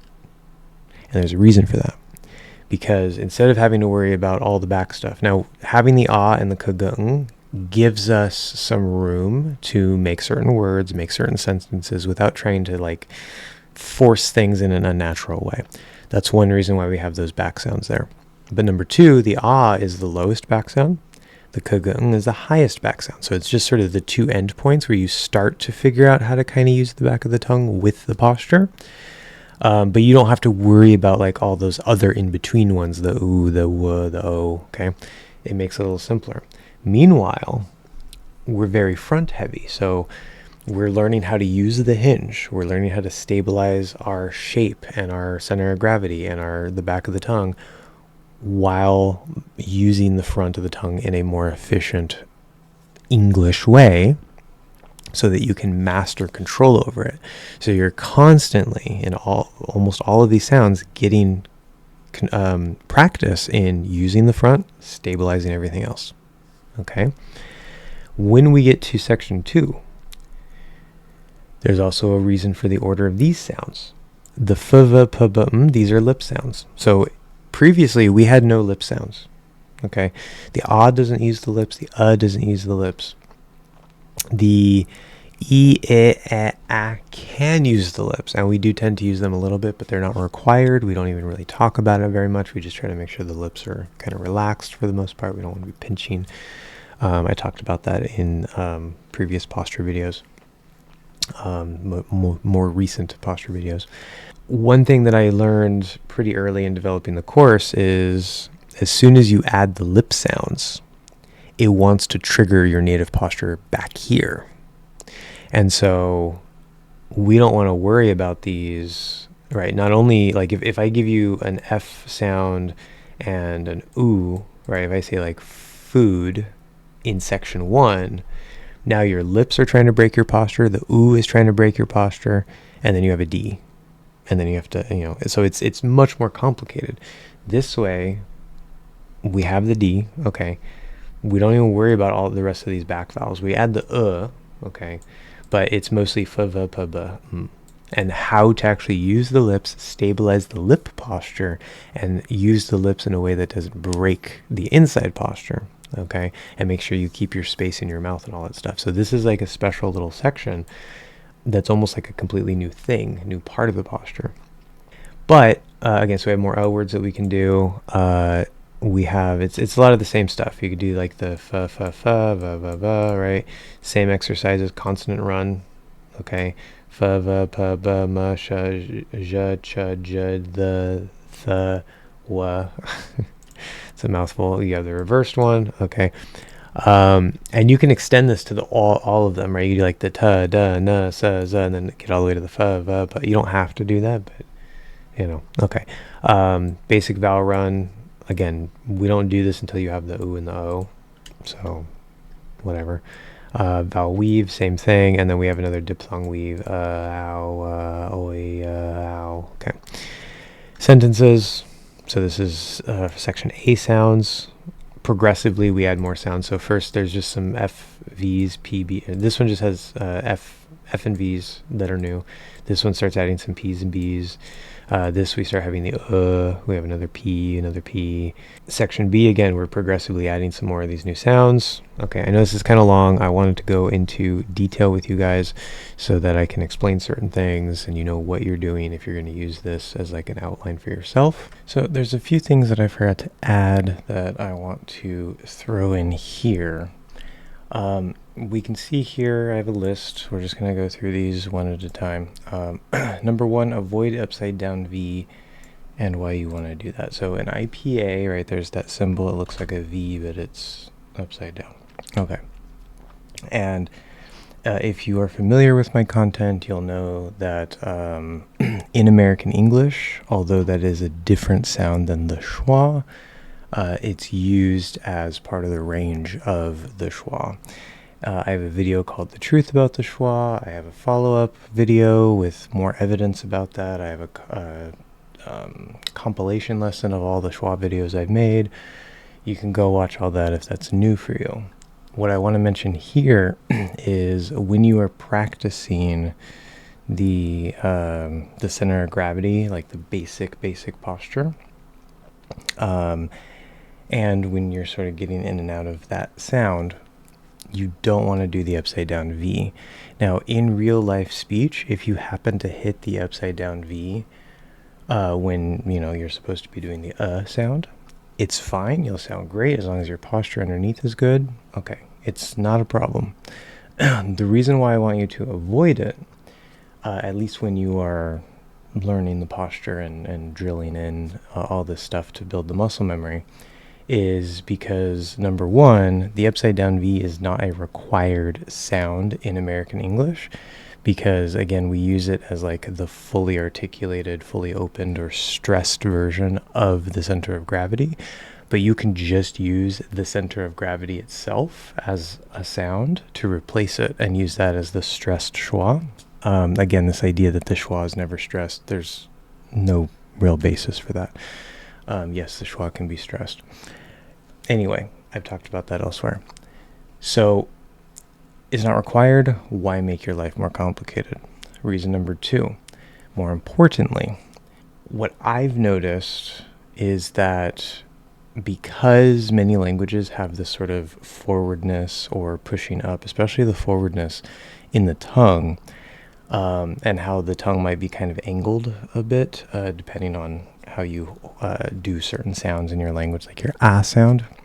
If you don't intentionally try to avoid the upside down V when at least building the basic posture, what will tend to happen is maybe you'll hit the upside down V, but it will affect your posture in a negative way. Maybe the throat will tighten up a bit, maybe the back of the tongue will push forward a bit, and so that sound has a high likelihood of negatively impacting the new posture that you're trying to build.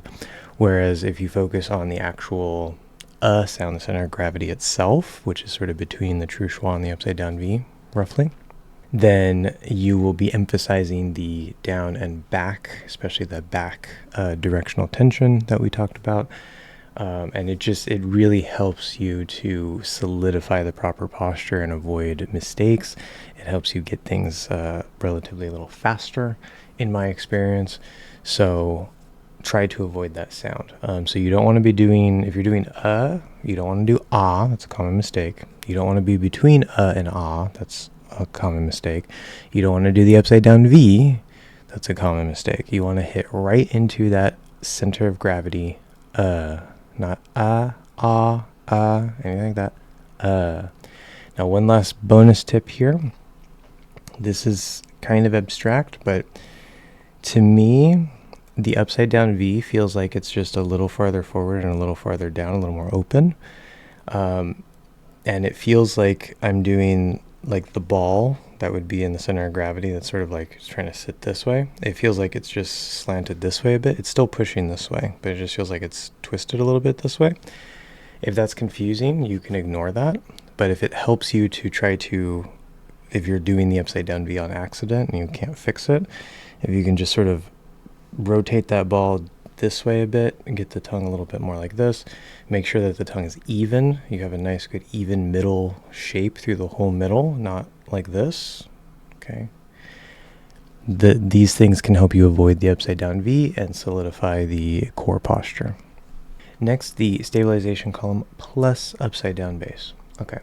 Now, in our image here, I mentioned earlier how there's this sort of concentration of the voice through here, and you need those muscles to be working, right? That's the local resonance in the throat.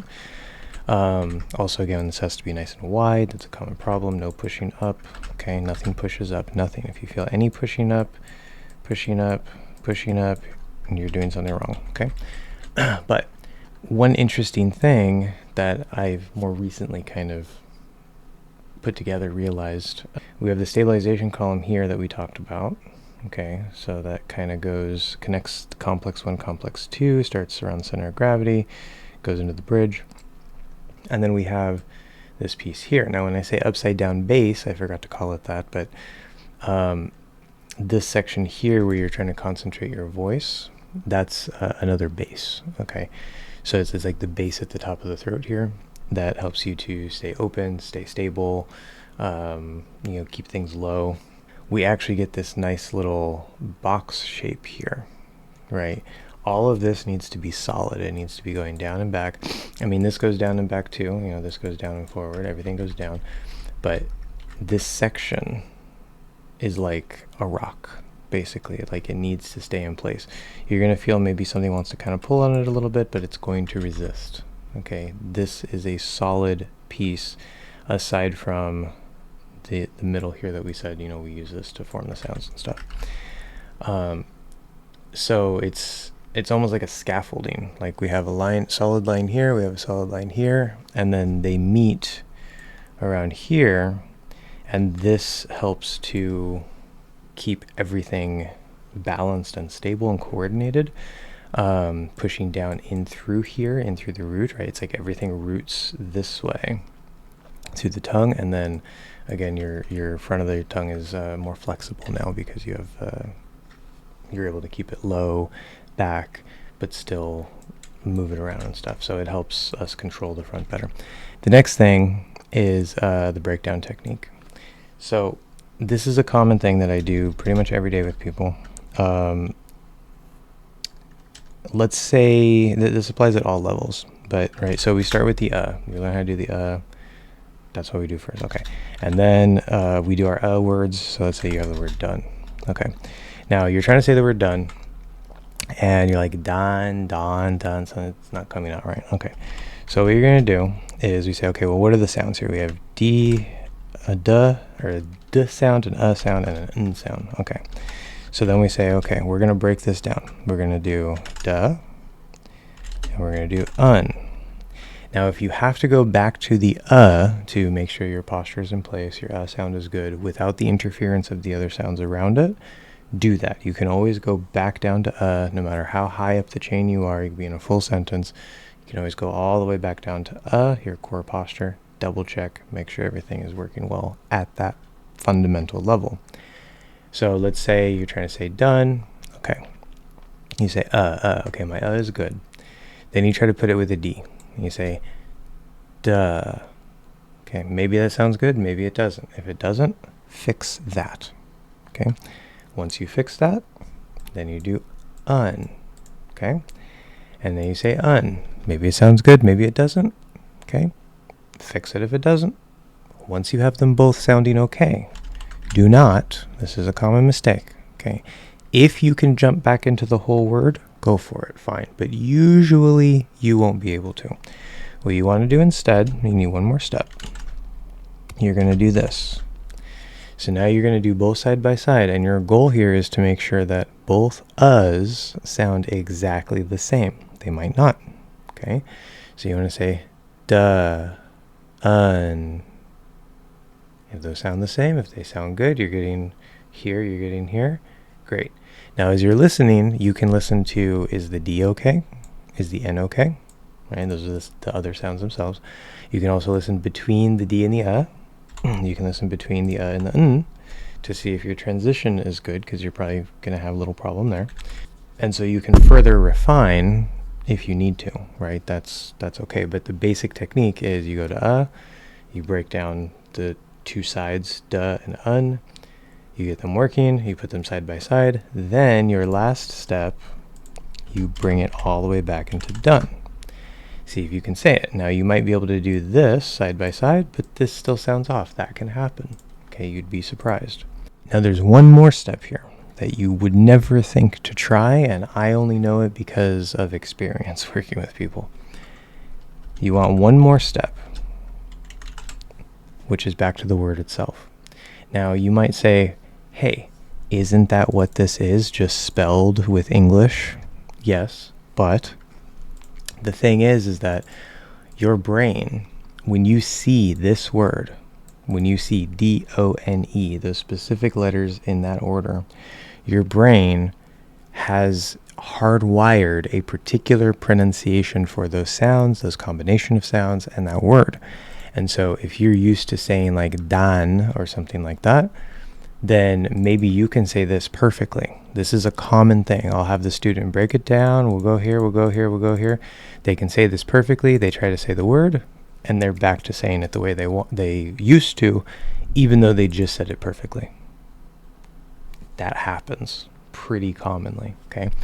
So that's because you have a visual signal. This is one of the reasons why I say focus on your ears, not your eyes, because you have a visual signal that your brain is using to inform what it should do to say that word and say those sounds. And you have to reprogram your brain to say this word this way instead of the way that you were doing it. And of course, that also implies with the correct posture, not just the correct sounds. This is a very powerful, very good, useful technique that has helped people over and over and over and over again. You could apply it to any word. Now, I want to go over a couple more examples here, a little farther up the chain, just so that you can get a view of that. It's relatively easy with an a word because is the vowel, right? Okay, but let's say you have the word need. Well, we have an E. So you want to break the vowel out first. In the case of I mean, you could have done that. And that's kind of what we did anyway, right? We checked the so we'll add that there. Okay. If your vowel is off, right, that's the core of the syllable, it's the core of the word. Again, sometimes you add a certain sound before or after it throws it off. You should at least be able to do the vowel itself correctly with good quality, okay? Again, as you're practicing, you're learning this. It doesn't necessarily have to be 100% perfect, but you're trying to get it, up there as good as you can. Nice, good posture. So you try to do the E. You try to fix the E. Now, let's say you have two options. Let's say that your E isn't working. There's something in it, maybe with the posture, maybe with the sound itself. If it's the sound itself, you make little changes. You try to make it sound better. But if it's the posture, of course, you want to try to modify your posture to fit better. So let's say you go to you go E to check your basic posture, because you might be doing E. You try to go into and you notice you're like, oh, I was actually pushing on the back of my tongue forward in my E. Fix that. Okay, that's better. Now go into the E and keep that there. E. Oh, now it sounds better. Easier said than done. Okay, but you go in, you find the problems. You always use as your base, because that's the basic posture that we build first. That's why it's the first thing we do. But let's say your posture is good, your E is good. Okay, so now you can move forward, right? So notice that we drilled down to the because we needed to do that for a second. And then we went back to the E. Okay, so now that our E is good. Now you're going to do the same thing. So you're going to have need. It's actually spelled the way that it looks in this case. It doesn't always happen in English. Okay, so you try to say the word after your vowel is good.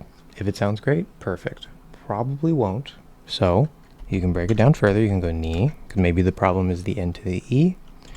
Maybe the problem is the E to the D, because you fixed your E. Your E is good.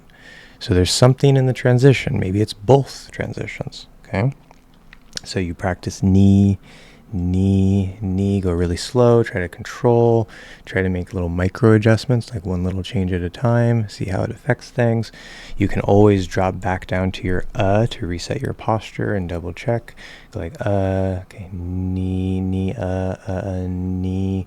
Okay, so you don't always have to drop like through the vowel and then into You can always jump right back into your basic posture using the and then jump right back into where you were, because you're just trying to check those pieces and make sure that they're not out of place.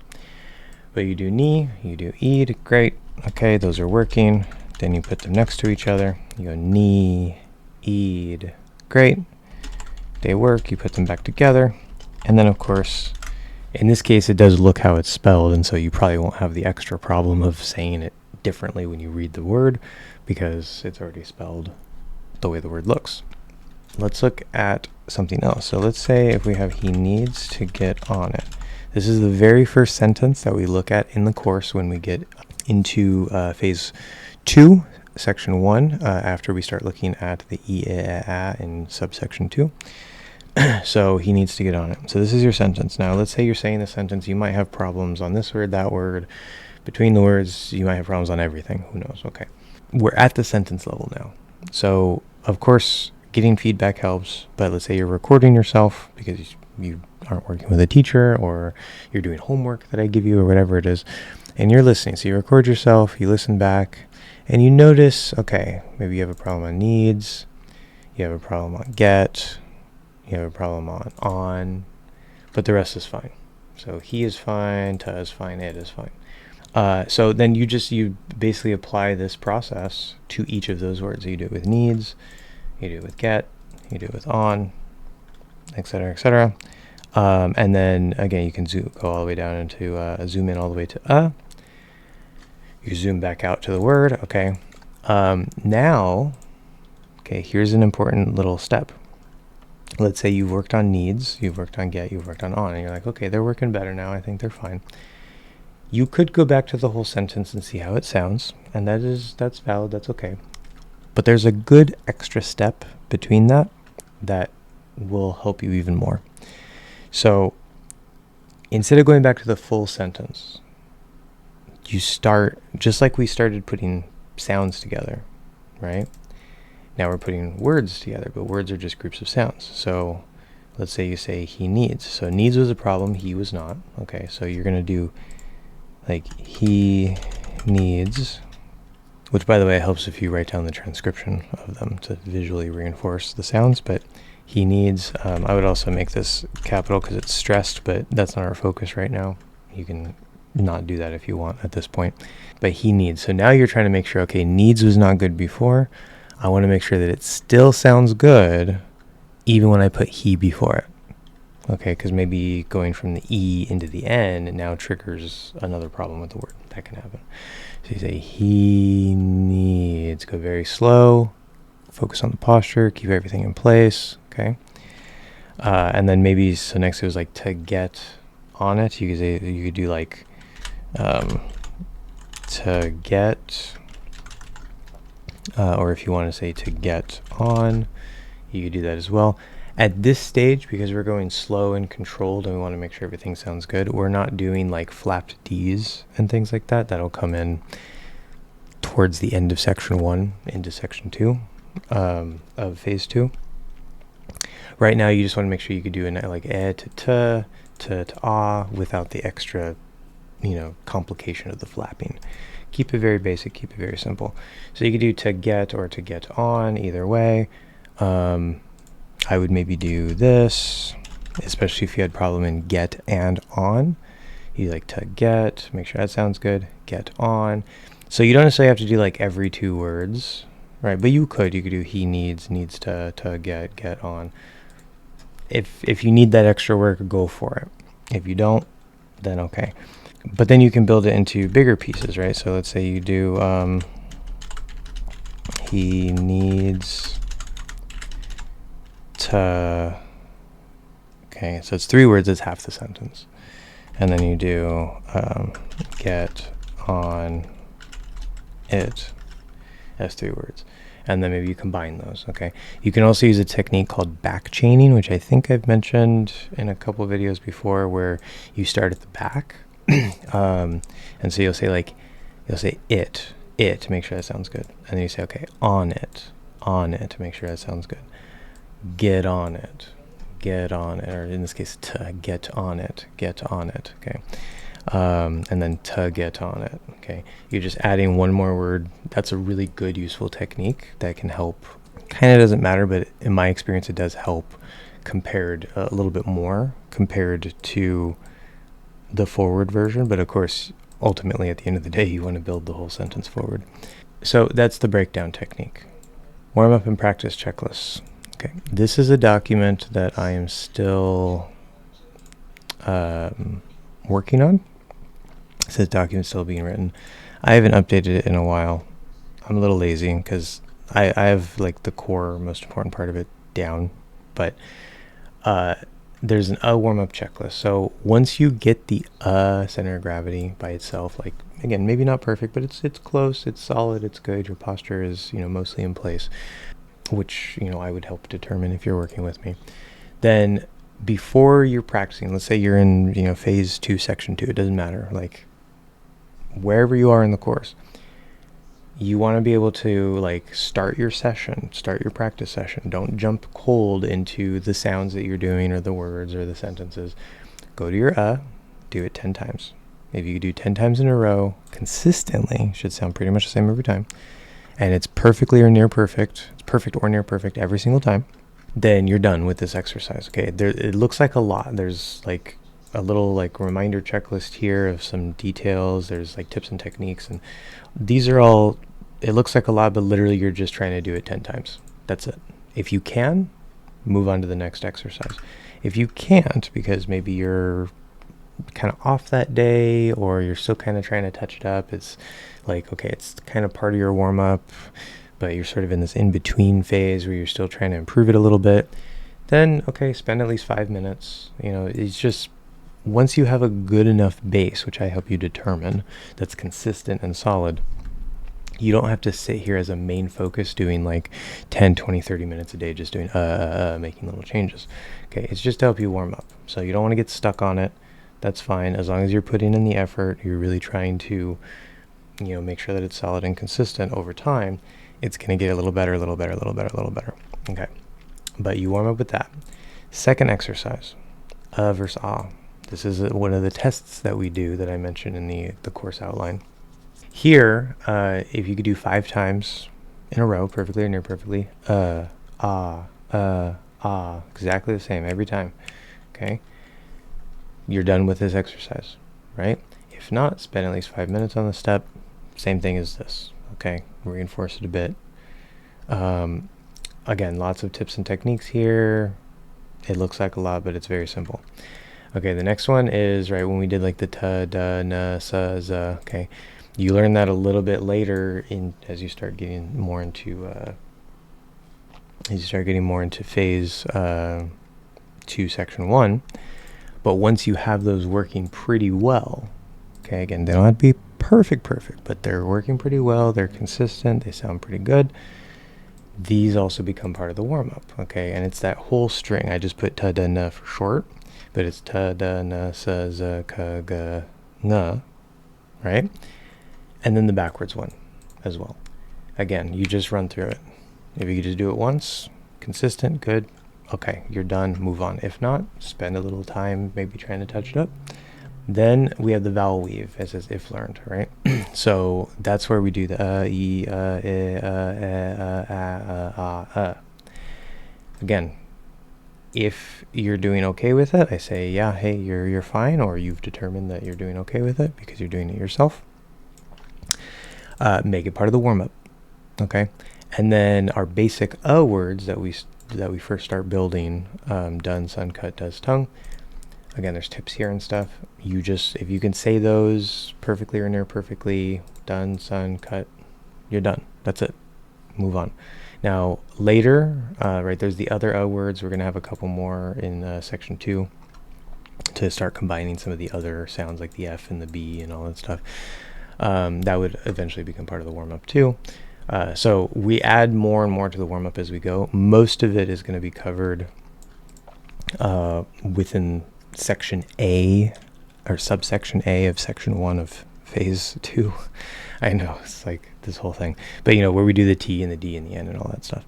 And then the basic vowels. So once you've solidified all that, you're literally bam, bam, bam, bam, bam. It should take you like a minute to go through all of those if you have them really well. So literally just a minute warm up, you're done. But in the meantime, if you're not that good and you do have to kind of touch them up a little bit, then you're getting extra practice and refining at the start of your session before you launch into the other stuff that you're going to be, whatever it is you're focusing on, like the F sound or wherever you are in the course. So that's the warm-up. New/improving sound checklist technique. So find and fix the sound. There's like some tips here. Use the house framework, right? You can go into the complexes to double check, okay, is my middle complex good while I'm doing the E? Maybe as you do the E, you flatten your middle shape. Okay, so you can go through and check things while you're trying to figure out how to fix or find a new sound. Just some examples here, some explanation. Reinforce the sound posture. Okay, just some tips, techniques, other stuff. This is the 3-1-1-1-1-3 technique. This is where you listen 3 times, or when you're shadowing, you listen 3 times, pronounce it once, and of course try to record yourself and listen back to it.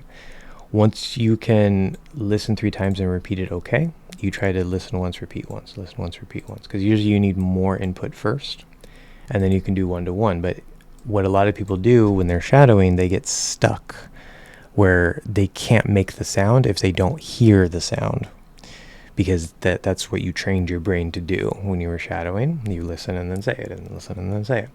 And so there's the 1-3 part where you listen once and try to say it 3 times exactly the same. And at first you won't. You'll be like, you'll hear and you'll say uh. It gets a little bit off. Yeah. Make sure it's consistent the same. That's going to help you remove the need for the sound, and you can just do it. Okay. There's the ear to tongue override. This is a technique that I developed that I've tested with many people now, and I know that it works. Basically, you can do it either way, but you have like my reference recording for or for e or for whatever. You can apply it to any word, any sound, and you listen to it 10 times. Record yourself once saying it. Listen to your recording. Listen to mine 9 times. Listen to yours once. Listen to mine 8 times. Listen to yours once, etc., etc., etc., etc. You don't have to re-record yourself every time.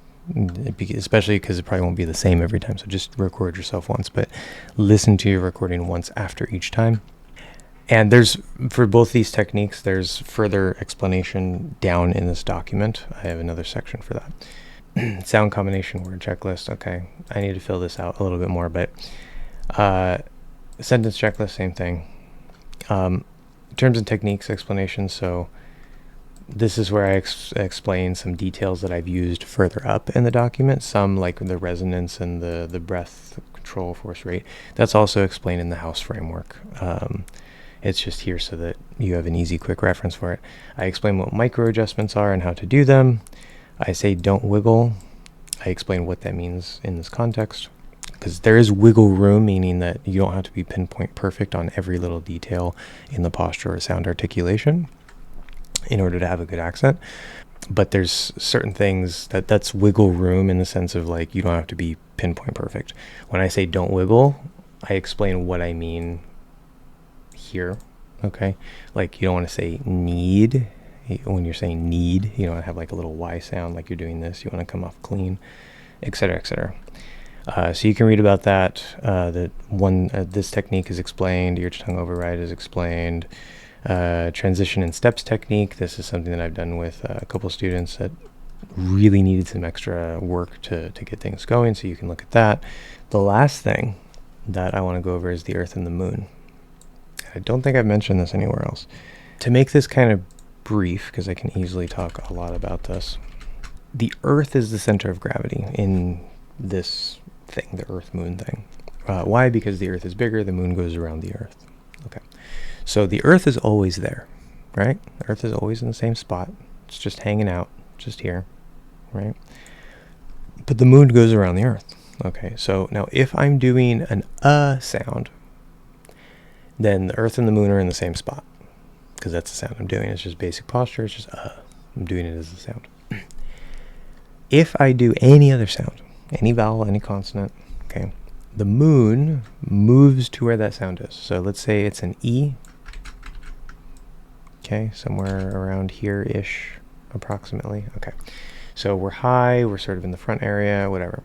The Earth, the center of gravity, right, it's going to help maintain our posture. It's going to sort of pull on the sound. We got to push this way into the sound like we talked about, but it's also going to help pull the sound towards the center of gravity to help maintain a good quality, a good posture. It's going to affect exactly how the sound sounds, right? But the Moon also pulls a little bit on the Earth, right? It's how we get our ocean tides. So one very important critical concept that you have to understand is that, right, remember we talked about how this, like, it needs to be solid, it needs to be in place, we're going down and back, the root's in place, right, this is locked in here, we have a good concentrated base here, everything is in place. So you can't change the posture when you're doing the sounds. The posture is under the sounds, right? But because I am now, like, my basic posture, the front of the tongue is just relaxed, but now I'm using it, I'm lifting it up a bit, I'm forming a sound here, some tension, etc., etc. That is going to want to interact with the posture, and it's going to want to pull against it. So the E's up here, it's going to want to pull this, it's going to want to pull this way, it's going to want to pull the center of gravity this way, Okay, it's going to want to pull this up this way. It's going to want to make your base go like that. It may want to bring the back of the tongue up. It's going to make you want to tighten here or push up through the root here. It's going to maybe want to make you push up here. So these are all things, and again, you can go through the house framework or just kind of go through the complexes as sort of a shorthand. Gives you most of it anyway. And you double check these things. So as you're doing the E, if it doesn't sound quite right, you know, a lot of the times it's the back. That's the biggest problem. But you can check your middle shape. Check that you don't have any upward tension here. You don't have any upward tension here. Okay. Again, as I said earlier, anything that you feel up in the tongue, in the throat, it's wrong. You need to remove any upward tension. Now, yes, you are articulating the sound by lifting the tongue up, but that's the articulation. That's not the posture. The posture is still holding things this way. Okay. That might seem a little weird and confusing, but that's how it works. You're doing the same thing in your language. Say if you have like a lower sound, if you have like an E and then you have like an E or something, they're both in the front. One is higher than the other, but your posture tends to be pushing up and forward the whole time. So you have a lower sound that, you know, just because you're pushing up and forward doesn't mean that you can't lower your tongue, right? Okay. Again, it's this static directional tension underneath that is held at all times. Anyway, so you can check all those pieces because wherever the sound is, in this case the E, it's going to want to pull the posture towards it, and you have to resist. Okay, you can't be too tight. There's a little bit of a balance between relaxing and holding the tension. But the single biggest problem usually, especially when you're doing other sounds other than is you want to engage your tension settings, even just a little bit, because again, the sound will pull on it. And that little pull will, without you realizing it, trigger your tension going that way. And the next thing you know, you're out of place. You try to go back to and all of a sudden you're like, You're like, that doesn't sound good. Let me fix it. Okay, so you have to pay very close attention. As you're doing the E, maybe you like monitor the back. Make sure it doesn't come up. Make sure it doesn't get pulled forward. Make sure you have a good base, etc., etc. Then you can monitor the root. Make sure that that's working well. Monitor the seatbelt. Make sure that's working well. So you can check all of these things as you do the sound, and you can hold it like E, E, E. And as you're doing the sound, you check, okay, can I change this while I'm doing it? Can I change this while I'm doing it? Can I change this? You just do those little changes until it gets better and better and better while holding that sound there. If it were, say, a K sound up here or an U sound, right, it's going to want to pull things this way instead.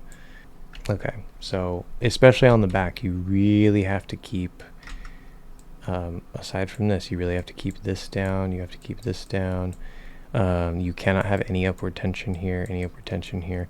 Again, it can maybe get sort of like lifted or pulled a bit, but the tension underneath is always going to be going this way. It's always going to be trying to hold it down in place. And when you're doing a back sound, it's mostly going to be just this part, and that's where we articulate it directly. Hopefully that makes sense. If you have questions, you can ask them. I may or may not get to every question because I'm not currently monitoring the channel very much, but yeah, I will try for a short period to monitor this video. Sign up for classes with me if you want a more hands-on, good ear feedback approach from a teacher directly. I am not coming back to making videos anytime soon. I wanted to make this update for you guys.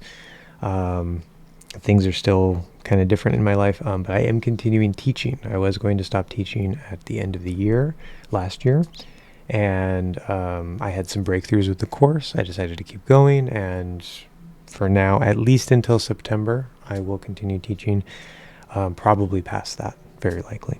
There will be eventually, at some point in the future, might be a year from now, might be 2 years from now, some sort of big announcement. Maybe I'll come back to making videos at some point. If I have another big update video for you guys, I'll also do that. Otherwise, you can, any updates I make to the documents, you can follow along with that.